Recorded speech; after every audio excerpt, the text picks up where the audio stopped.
ঢাকার এখন নির্বাচনী পরিবেশ অত্যন্ত শান্ত এবং সুষ্ঠু রয়েছে সকল জায়গাতেই। আমি অন্যান্য আসনেও কিছুটা যেগুলো আমরা খবরে দেখতে পাই যে শান্তিপূর্ণ পরিবেশই বজায় থাকছে। কিছু কিছু দলের কিছু কিছু প্রার্থীর বেফাঁস মন্তব্য এবং কুরুচিপূর্ণ অসৌজন্যমূলক মন্তব্যের কারণে এটা অনেকের জন্য একটা অস্বস্তির কারণ হয়ে দাঁড়িয়েছে, বিশেষ করে ভোটারদের মধ্যে।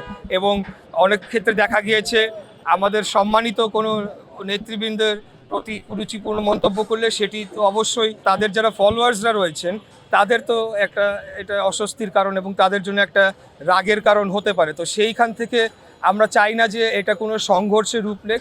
তাই আমি সকলের প্রতি আহ্বান জানাবো, বর্তমানে ঢাকায় যে পরিস্থিতি বিরাজমান রয়েছে, শান্তিপূর্ণ অবস্থায় আমরা সহাবস্থান করে যার যার প্রচারণা চালাচ্ছি, এটা ধারা যাতে অব্যাহত থাকে। যদি পতিত স্বৈরাচার আবার ফেরত আসে তাহলে কি পরিস্থিতি দাঁড়াবে, দেশ কিন্তু আবারও একটা অন্ধকারের দিকে চলে যাবে। কিন্তু আমরা তো সেটার জন্য লড়াই সংগ্রাম করি নাই।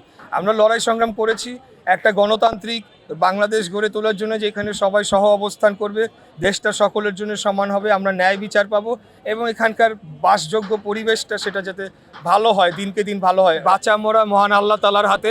আমরা এই বাঁচা মরা মৃত্যুকে মেনে নিয়েই আন্দোলন সংগ্রামে ঝাঁপিয়ে পড়েছিলাম বিগত দিনের স্বৈরাচার বিরোধী আন্দোলনে। তখন কিন্তু আজকে যারা অন্যান্য প্রতিপক্ষ রাজনৈতিক দল তারা কেউই ছিল না, কিন্তু আমরা দাঁড়িয়েছি। এগুলো আমরা পরোয়া করি না, এগুলো আমরা তোয়াক্কা করি না। আমরা আমাদের রাজনৈতিক কর্মসূচি, আমাদের সামনের দিনের নির্বাচন, সেগুলাকে আমরা সফল করার জন্য আমরা বুক ফুলিয়ে আমাদের কার্যক্রম চালিয়ে যাব রাজপথে ইনশাআল্লাহ।